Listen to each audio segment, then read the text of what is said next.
हाँ जी, सो ये रही ऑल न्यू बजाज की पल्सर N250 2024 मॉडल। और अभी मैं इसका राइडिंग रिव्यू करने के लिए निकला हूँ इस गाड़ी। तो टोटल मैंने इसका 40 किलोमीटर चला लिया, 40 किलोमीटर। मैं भी कोलकाता सिटी से लेके आ रहा हूँ, अभी NH16 के ऊपर हूँ। भैया जो फील दे रही है ये गाड़ी, और वो क्या फीलिंग है, इस पूरे राइड रिव्यू में मैं आपको देने वाला हूँ। हाँ जी, Yes, I did.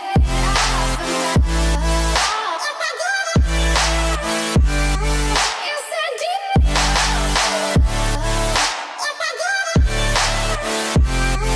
Yes, I did.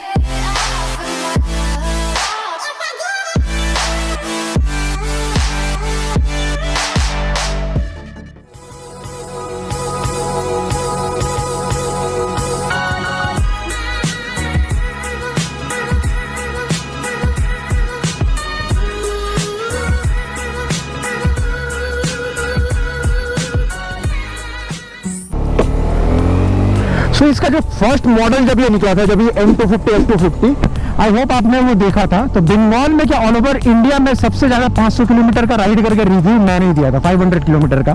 तो वो था F250। तो N और F में ज्यादा कोई डिफरेंस था नहीं, सिर्फ वो वाइजर का ही डिफरेंस था और हैंडल बार का डिफरेंस था। बट इस वाले में F को तो बजाज ने डिसकंटिन्यू कर दिया, बट N अभी सामने में है, ये N250। और भाई साहब बहुत सारे इसमें आपको मेजर चेंजेस दिखेंगे, बहुत सारे। तो पहला चीज आपको सबसे पहले नजर आएगा वो आपको ये वाला LCD स्क्रीन देखने को मिलता है। ये सेम है जो आपका NS के अंदर जो दिया गया, अभी करंट वही है। इवन जो इसका आप जो इंस्ट्रूमेंट क्लस्टर देखोगे ना, ये सेम वो NS वाला ही है, D2 वही है। तो भैया यहाँ से काफी प्रीमियम वाला फीलिंग आता है। और अगर हॉर्न का बात करूं, हॉर्न भी डिसेंट सा है। और अगर आप सामने ही देखोगे ना, तो यहाँ पे आपको USB चार्जिंग भी देखने को मिल जाता है। सब ऑन द गो आराम से आप टैंक बैग लगा के आप कर रहे हो, या फिर पॉकेट में फोन डाल के ना यहाँ से आप चार्ज भी कर सकते हो। सिर्फ लुक्स और टेक्निकल फीचर्स ही नहीं, गाड़ी का जो राइडिंग एबिलिटी है ना, उसके ऊपर भी काफी पहले से ज्यादा काम करा गया है। आपको राइडिंग में उसके पिकअप में आपको दिख जाता है।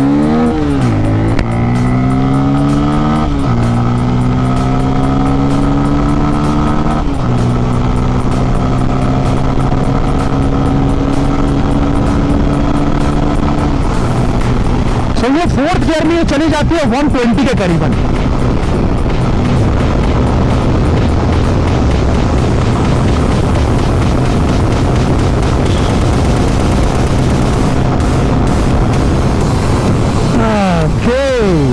गाड़ी का सिर्फ पिकअप ही नहीं, गाड़ी में बहुत ज्यादा पहले से स्टेबिलिटी बढ़ चुका है, और वो स्टेबिलिटी आपको स्पेशली फील होगा कॉर्नर्स के ऊपर। इवन आप हायर स्पीड पे भी आप कॉर्नर पे चलाते हो तो वहाँ पे गाड़ी आपको काफी ज्यादा स्टेबल फील होगी।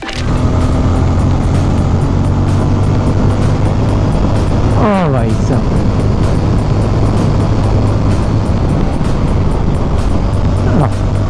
क्या पकड़ है यार इस गाड़ी में। स्पीड तो मैं आपको दिखा नहीं पा रहा हूँ, बट 80 तो होगा ही। सो इन भाई साहब का कॉर्नर में इतना स्टेबिलिटी का जो सबसे बड़ा कारण है कि बजाज ने इसके टायर्स को कंप्लीटली चेंज कर दिए गए। अभी इसमें आपको जितने भी जो टायर दिख रहे हैं तो पहले वाले से काफी ज्यादा वाइड है। अगर एलॉयस का बात करूं ना, तो एलॉय आपको दोनों वही 17 इंचेस का 17 इंचेस का एलॉय मिलता है, बट पीछे में आपको देखने को मिल जाता है 140 बाई 70 का, 140 बाई 70 डायमीटर्स का।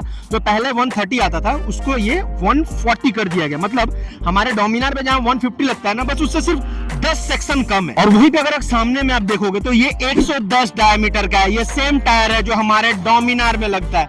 हाँ जी हाँ, इन भाई साहब को इतना अपग्रेड कर दिया गया है कि सामने में सीधा 110 डायमीटर का टायर दिया गया है। वैसे अगर इनके बारे में और भी कुछ अगर चीज़ बताऊं, जो कि मेन जो चेंजेस जो इसमें करा गया है, वो आपको सबसे पहले आपको दिख जाएगा। यहाँ पे इसमें USD फोक दिया गया, यानी कि अपसाइड डाउन फोक्स दिया गया, जो कि 37 mm का है, 37 मिलीमीटर्स का। ये बड़ा सही लगा मुझे। उसके साथ ये सीट देखोगे आप एकदम सेम है। उसके बाद डिज़ाइन में ओवरऑल चेंजेस आपको कहीं कुछ नहीं दिखेगा, बस सिर्फ ये जो इसके जो इंडिकेटर्स है ना, पहले जो नॉर्मल आते थे बल्ब वाले, अब इसमें ये डोमिनार वाले इंडिकेटर दे दिए गए। यही वाला KTM में रहता है, डोमिनार में, RS में, आई थिंक NS में, अभी नए वाले NS में आ रहा है। सो ये दिया गया। बाकी ओवरऑल लुक एकदम सही है, चाहे वो टेल लाइट का ये जो एकदम सेम डोमिनार जैसा जो सिग्नेचर है जो पल्सर सीरीज़ का है बेसिकली, वो सेम वही देखने को मिलता है। ग्राफिक्स आपको अलग देखने को मिल जाता है। पहले यहाँ पे जैसे सिर्फ ये N250 यहाँ पे लिखा आता था, अभी ये N250 यहाँ पे भी ऐसे देखने को मिल जाएगा आपको। देखो 250, और ये भाई साहब 3 कलर में आपको अवेलेबल मिलेंगे। एक ये ब्लैक वाले हैं, एक वाइट एंड ब्लू में है, और एक आपका रेड में है, जिसमें रेड में जो ये जो फ्रंट जो फोर्क है ना वो पूरा गोल्डन कलर का है भाई, वो बहुत तगड़ा दिख रहा है। तो ये आपको सिग्निफिकेंट चेंजेस आपको इसमें दिखेगा। उसके अलावा नजरी तौर पे आपको कोई भी ज़्यादा इसमें चेंजेस नहीं दिखेगा। टायर तो वाइड करा गया है, तो वो टायर आपको उतना ज़्यादा समझ में नहीं आएगा। अगर आपने गाड़ी को पहले से देखा तब आपको समझ में आएगा।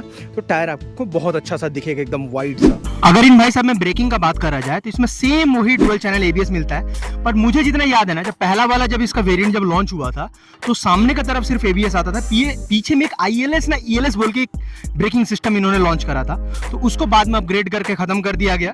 तो इसमें आगे पीछे आपको डुअल चैनल एबीएस देखने को मिल जाता है। तो फ्रंट जो आपका जो डिस्क है वो 300 mm का मिलता है, और पीछे वाला डिस्क है 230 mm का आपको देखने को मिल जाता है। अब बात करूं गाड़ी का जो सबसे इंपॉर्टेंट चीज है, वो है गाड़ी का दिल, यानी गाड़ी का इंजन। तो भाई साहब में वही सेम इंजन मिलता है जो पहले जो देखने को मिल रहा है। ये DTSI नहीं है, ये नया वाला इंजन है, सिंगल स्पार्क प्लग के साथ आता है।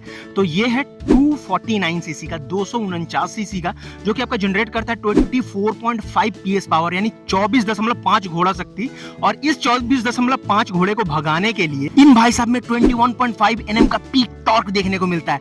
हाँ जी हाँ, और वो टॉर्क भैया लेजिट फील होता है यार। देखो मैं तो स्पीड नहीं देख पाऊंगा, तो मैं यहाँ पे स्क्रीन पे मैं टाइमर चला दूंगा। अब टाइमर पे ध्यान देना, क्योंकि मुझे सड़क पे ध्यान देना है।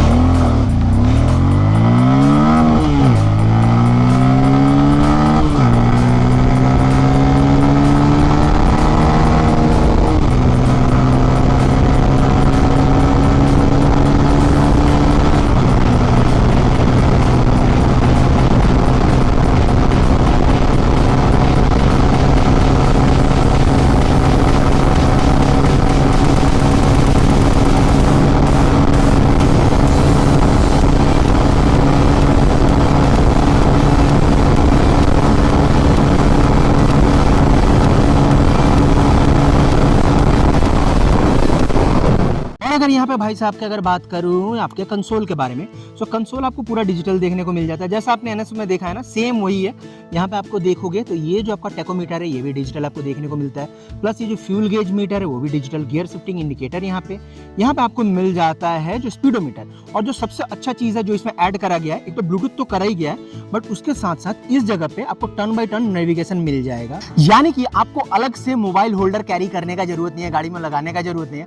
आपको सिर्फ बजाज का जो ऐप है उसके साथ आपको इन भाई साहब को कनेक्ट करना है, इन गाड़ी को कनेक्ट करना है। फिर उसके बाद जो गूगल मैप्स आपको वहां से खोलना है। वहां से जब खोल लोगे तो आपका गाड़ी से लिंक हो जाएगा। उसके बाद कंसोल के अंदर ही राइट जाना है आपको कि लेफ्ट जाना है, सारा वहां पे दिखाएगा। सो ये बड़ा इजी हो गया, आपको मोबाइल होल्डर कैरी करने का जरूरत है। और अभी देख रहे हो बहुत बड़ा प्रॉब्लम हो रहा है, मेरा भी एक फ़ोन का कैमरा खराब हो गया गाड़ी पे वाइब्रेट हो के। तो उसके लिए, उससे बचने के लिए आपको यूज़ करना पड़ता है डैम्पनर वाला, जो जिसमें डैम्पर्स लगे रहते हैं ना, वो वाला मोबाइल होल्डर। और वो आता है 4000-5000 का। तो भैया 4-5000 का मोबाइल होल्डर कैरी करने की क्या जरूरत है? आपके पास ये गाड़ी है, बस आपको कनेक्ट करना है, फ़ोन को पॉकेट में डालना है, बस बिंदास आप चलाते रहो। इवन जब कोई किसी का कॉल भी आएगा तो भाई साहब आपको वो भी बता देंगे। और सिर्फ वही नहीं है, जब कॉल आएगा ना, जब यहाँ पे आपका दिखाएगा कि आपको कौन कॉल कर रहा है, तो सिर्फ आपको चलती हुई गाड़ी में आपको ये दबाना है, तो आपका कॉल रिसीव हो जाएगा। अगर आपने ब्लूटूथ हेडफोन लगाया है तो ऑब्वियस सा बात है, आजकल लोग इंटरकॉम लगाते हैं। सो ये इतना ईजी हो जाने वाला है इस गाड़ी के साथ, मतलब ये स्मार्ट फीचर्स इसमें इतने सारे दे दिए गए हैं। और भी कुछ सेफ्टी फीचर के बारे में बात करूं तो इसमें एक चीज है कि आपको ट्रैक्शन कंट्रोल आपको देखने को मिल जाता है, जो कि बहुत इंपॉर्टेंट है। अब अगर मैं आपको सीधे सरल भाषा में बताऊं, मैं उतना बड़ा टेक्नीशियन तो हूं नहीं, तो ट्रैक्शन कंट्रोल क्या करता है, देखो आप गाड़ी चलाते हो मोटरसाइकिल का, तो पीछे वाला पहिया घूमता है, क्योंकि इंजन के साथ चेन से पीछे वाला पहिया कनेक्टेड रहता है। तो उसका जो पावर आपको पीछे पहिया से आता है, सामने का पहिया एकदम फ्री रहता है। तो उसमें क्या होता है, बहुत टाइम पे देखोगे आपका पीछे, जब आपने क्विक जब चलाया तो क्या होता है कि आपका पीछे का पहिया तो बहुत तेज चला गया। जब मान लो आप 3 नंबर गियर पे या 4 नंबर गियर पे हो, बट सामने का पहिया तो अपने हिसाब से घूम रहा है, वो उसके इनर्शिया के साथ घूम रहा है, जितना फोर्स जितना गाड़ी दे रही है उस हिसाब से घूम रहा है। तो उसमें आपका गाड़ी सामने का जो होता है ना, डिसबैलेंस हो जाता है। तो ट्रैक्शन कंट्रोल क्या करता है, वो दोनों पहियों को मॉनिटर कर रहा होता है। तो आपका सामने का पहिया जिस स्पीड पे घूम रहा होता है तो वो इंजन को मैसेज भेजता है कि भाई तू भी इसके स्पीड में घुमा, तू उससे तेज मत जा। तो इससे क्या होता है कि आपका आगे का पहिया और पीछे का पहिया दोनों बैलेंस के साथ घूमते हैं। सो वो जो आपका एक्सीडेंटल व्हीली मतलब तीसरे गियर पे, सेकंड गियर पे, बेसिकली 5 किलोमीटर पर आवर का स्पीड क्रॉस करते ही ये गाड़ी का ट्रैक्शन कंट्रोल ऑन हो जाता है। सो वो जो एक्सीडेंटल जो व्हीली होता है, सामने का पहिया उठ जाना या फिर कभी कभी डिसबैलेंस हो जाना, मतलब ज्यादा कम स्पीड के कारण, तो वो आपका नहीं होने वाला। अगर आप सामने का भी ब्रेक अगर सडन मारते हो तो पीछे वाले ब्रेक को आपको पता होगा कि उसको कितने पे रुकना है। वो ये नहीं कि वो घूमता रहेगा, सामने का मार रहे हो आप स्किड करके, तो वो ट्रैक्शन कंट्रोल वाली गाड़ियों में नहीं होता है problem. We were traveling mountains just to find out how to cease. We set down by the fire, knowing we couldn't hide.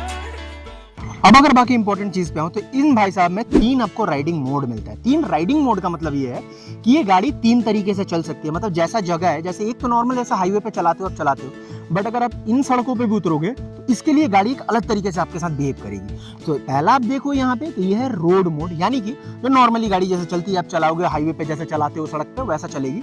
But जैसे इस बटन को आप दबाते हो सो यहाँ पे दूसरा राइडिंग मोड आ जाता है, वो है रेन राइडिंग मोड। अब रेन राइडिंग मोड मतलब क्या होता है, देखो अगर मैं समझाऊं तो जैसे बारिश में क्या होता है कि सड़क गीला होता है, सो वहां पे अगर आप सडन ब्रेकिंग करते हो या फिर तेज चलाते हो तो पहिया रोल होता है, तो जिसके कारण क्या होता है गाड़ी आपका स्किड करने का चांसेस पूरा रहता है। तो राइड आपका रेन मोड में ये भाई साहब क्या करते हैं ना कि पावर को थोड़ा सा कम कर दिया जाता है। जो एबीएस जैसे काम करता है, एबीएस बेसिकली अगर काम कैसे करता है, ऐसे पकड़ पकड़ के ब्रेक मारता है। सो इसमें रेन वाले टाइम में एबीएस फिर थोड़ा धीरे धीरे करके ब्रेकिंग करेगा, ताकि जब आप कॉर्नर भी कर रहे हो, मतलब मान लो कि आप कॉर्नर पे ऐसे घूम भी रहे हो, तो आपका पहिया स्किड ना करे।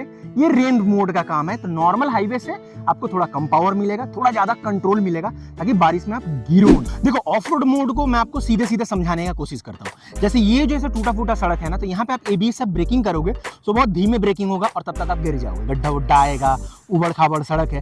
तो वहां पे क्या होता है, ऑफ रोड मोड में एबीएस आपका बंद हो जाता है। आप चालू भी कर सकते हो, इसको आप मैनुअली कंट्रोल कर सकते हो। सो वहां पे आप एबीएस आप अपना बंद कर लो। प्लस जो ब्रेक है थोड़ा ज्यादा कैची हो जाता है, पावर है थोड़ा कंट्रोल में आता है बट थोड़ा ज्यादा आता है, ताकि जब भी गड्ढे उड्ढे में हो तो वहाँ पे एक्स्ट्रा थ्रॉटल देके आप निकाल सको और आपका जो ब्रेक है आपके पूरे कंट्रोल में रहे। जैसे अभी क्या होता है कि आप कितना भी तेज दबा लो, वो एबीएस है वो धीरे से ही जाके रुकता है। बट आपका जब ऑफ रोड मोड है, जब आपका एबीएस बंद है, तो जैसे आप दबाते हो तो ऐसा आपका व्हील जो है वो लॉक हो जाता है, फिर आप सटाक से रोक सकते हो कहीं भी आपको गड्ढा उड्ढा दिखे।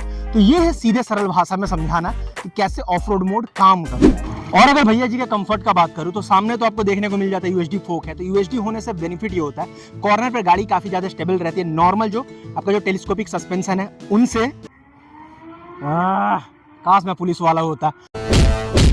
कैसे कैसे लोग रहते हैं यार यहाँ। और पीछे की तरफ आपको मोनो सस्पेंशन मिलता है। उसके साथ साथ जो इसका जो सीट है ना, ये काफी सॉफ्ट है। तो यहाँ पे आपको मेरे बात पे विश्वास करना पड़ेगा, अदरवाइज आपको जो भी बजाज का डीलरशिप आप वहां पे जाकर टेस्ट राइड ले सकते हो। अब आता है जो कंफर्ट का जो तीसरा जो इंपॉर्टेंट चीज वो है हैंडल पोस्चर। तो भैया जो हैंडल पोस्चर है थोड़ा अग्रेसिव है और थोड़ा सा आपका पीछे की तरफ अपराइट है, मतलब उतना भी ज्यादा अग्रेसिव नहीं है। तो ये डेली यूज के लिए बहुत अच्छा है, क्योंकि इसे ध्यान में रखा गया डेली यूज करो, आप इसे रेस करो। इससे आप स्टंट टाइप का होता है ना, पल्सर हमेशा से स्टंट गाड़ी से जाना जाता है, और पल्सर का जो टैग लाइन भी है डेफिनेटली मेल, तो मर्दों वाली चीज आप करो, तो वो चीज है लॉन्ग राइड। तो देखो लॉन्ग राइड डिपेंड करता है आपका हाइट कितना है, उस हिसाब से करने वाले तो R15 से कर रहे हैं, जिसका इतना अग्रेसिव पोस्चर है। KTM RC से कर रहे हैं। तो भैया मैं आपको तो यही सलाह दूंगा कि आप भैया टेस्ट राइड लो, टेस्ट राइड लेके आप खुद डिसाइड करो कि कैसा है। देखो मेरा हाइट है 5 फुट 10 इंच, तो मेरा तो हाथ थोड़ा सा मुझे झुकना पड़ता है। बट अगर मान लो कि आपका हाइट हो रहा है 5'6", 5'7", 5'8", तो आप थोड़ा सा नीचे आओगे, ताकि आपका हैंडल है थोड़ा ऊंचा आएगा। तो आपके लिए प्रॉपर एक टूरर टाइप का बन सकता है, मतलब एकदम प्रॉपर नहीं बट टूरर जैसा आपको बन सकता है। काश 2 कान के नीचे कंटाप लगा पाता। और अगर प्राइसिंग का बात करूं तो आपको यहाँ पे स्क्रीन पे आपको देखने को मिल जाएगा, ये इसका एक शोरूम प्राइस है, और प्राइस में ज़्यादा डिफरेंस उतना आया नहीं है। और जो ऑन रोड प्राइस है आप गूगल कर सकते हो अपने सिटी के हिसाब से, अदरवाइज आपका जो नियरेस्ट जो बजाज का डीलरशिप है आप वहाँ पे जा सकते हो, वहाँ से आप पता कर सकते हो कि इन भाई साहब का प्राइस कितना है। भारतीय रेल, भारत में बनी हुई पावरफुल मशीन, भारत में बनी हुई पावरफुल मशीन, ये वर्ल्ड्स फेवरेट इंडियन बजाज, और ये भी भारत में बनी हुई LD3 बाई सुराजोन बाइक। हाँ जी हाँ, ये मेरा अपना मर्च है। अगर आपको लेना है टी शर्ट जो मैं पहनता हूँ, ये जो मैंने पहना है ये मेरा खुद का मर्च है। और इसका सबसे कमाल का बात कि हमारी मेड इन इंडिया है और डिलीवरी चार्जेस एकदम फ्री है। हाँ जी, आपको कोई डिलीवरी नहीं देना होगा, भारत में हर जगह अवेलेबल है। आप नागालैंड में रहते हो या तमिलनाडु में या आप लद्दाख में रहते हो, कहीं भी आपको डिलीवरी मिल जाएगा। सो इंतजार मत करो, डिस्क्रिप्शन में आपको लिंक मिल जाएगा मेरे मर्च का, go and shop from there. भैया अगर तो आपको आज का ये वीडियो अच्छा लगा है तो पता है ना क्या करना, लाइक कर देना। अगर आप व्लॉगिंग देखना चाहते हो तो मेरा व्लॉगिंग चैनल का लिंक आपको डिस्क्रिप्शन में मिल जाएगा, आप उसे चेक कर सकते हो। तो मैं आपसे मिलता हूँ नेक्स्ट वीडियो में। Till then ride safe, use helmet and respect your parents, respect your country. जय, बाय बाय।